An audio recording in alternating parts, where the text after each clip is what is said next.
আরেকটা চিকেনের রেসিপি আপনাদের সাথে শেয়ার করছি, যেটা কিন্তু রুটি পরোটা দিয়েও খাওয়া যায় এবং ফ্রাইড রাইস পোলাও এই সমস্ত দিয়েও কিন্তু খাওয়া যায়, আবার কিন্তু চাইনিজের সাথেও কিন্তু খাওয়া যেতে পারে। চলুন তাহলে দেখতে থাকি কি কি ব্যবহার করলাম। এখানে 250 গ্রাম বোনলেস চিকেন নিয়েছি। চিকেন গুলোকে খুব ছোট না আবার কিন্তু খুব বড় না, মিডিয়াম সাইজ করে কেটে নিয়েছি। 1/2 চামচ আদা বাটা দিলাম। 1 চামচ রসুন আর কাঁচা লঙ্কা এখানে পেস্ট আছে।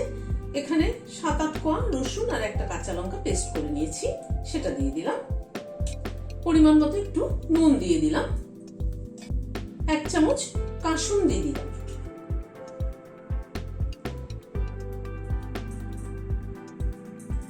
কর্নফ্লাওয়ার দিচ্ছি 1 চামচ, 2 চামচ কর্নফ্লাওয়ার দিলাম। একটা ডিম দিয়ে দিলাম। সবকিছুকে একসাথে মেখে নিচ্ছি।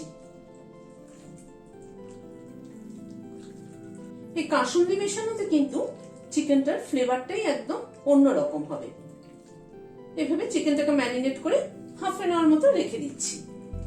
কড়াইতে হোয়াইট অয়েল বসিয়েছি, তেলটা গরম হয়ে এসছে।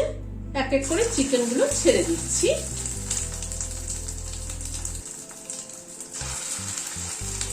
কর্নফ্লাওয়ারের কোটিংটা কিন্তু খুব হালকা হতে হবে, খুব বেশি কর্নফ্লাওয়ারের কোটিং হলে কিন্তু খেতে ভালো লাগবে না। গ্যাসের ফ্লেমটাকে একদম কমিয়ে দিয়েছি। যেহেতু তেলটা একটু গরম হয়ে গিয়েছে সেই জন্য গ্যাসের ফ্লেমটাকে একদম কমিয়ে দিয়েছি।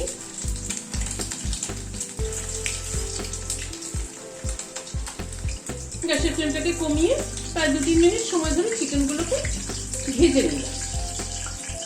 তুলে নিচ্ছি। আবারও কিছু চিকেন দিয়ে দিচ্ছি ফ্রাই হওয়ার জন্য।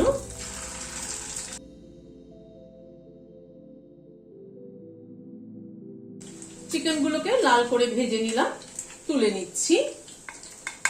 সব চিকেন গুলোকে ভেজে নিলাম।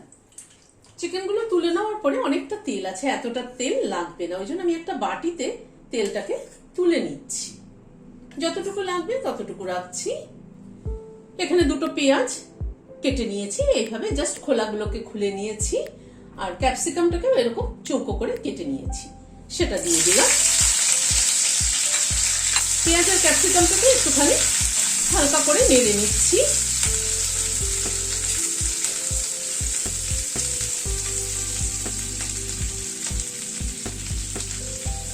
গ্যাসের ফ্লেমটাকে বাড়িয়ে দিয়ে পেঁয়াজ আর ক্যাপসিকামটাকে একটু নাড়াচাড়া করে নিচ্ছি।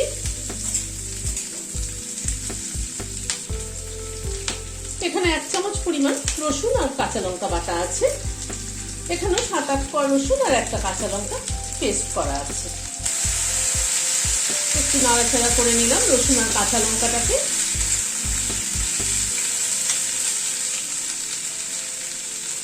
এক চামচ আদা বাটা দিয়ে দিলাম।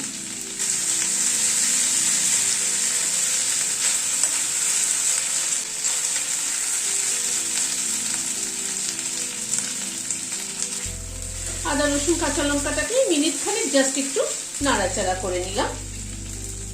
1 চামচ গোলমরিচের গুঁড়ো দিয়ে দিলাম।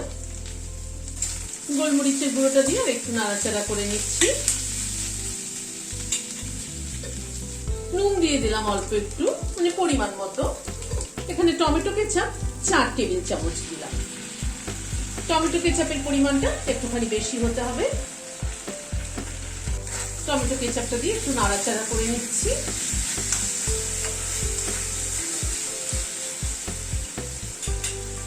কাসুন্দি দিয়ে দিচ্ছি বড় 1 টেবিল চামচ।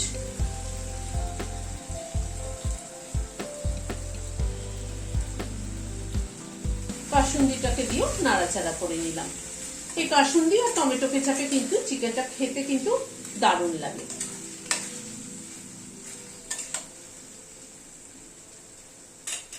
এবার চিকেনটাকে দিয়ে দিলাম, দিয়ে জাস্ট টমেটো কেচাপ আর কাসুন্দিটাকে কোট করে নিচ্ছি চিকেনের গায়ে। আমরা তো একঘেয়ে চিলি চিকেন খেয়ে থাকি, চিলি চিকেন না খেয়ে এইভাবে কিন্তু খেয়ে দেখবেন, মুখের স্বাদও বদলাবে, টেস্টও কিন্তু দারুণ হয়। কয়েকটা কাঁচা লঙ্কা কুচি ছড়িয়ে দিলাম, দিয়ে একটু মিশিয়ে দিচ্ছি। গ্যাসের ফ্লেমটাকে বন্ধ করে দিচ্ছি, দিয়ে সার্ভ করে দিচ্ছি। ভিডিওটি যদি ভালো লেগে থাকে তাহলে একটা লাইক এবং সাবস্ক্রাইব করার অনুরোধ রইল। আজ তাহলে এখানে শেষ করছি।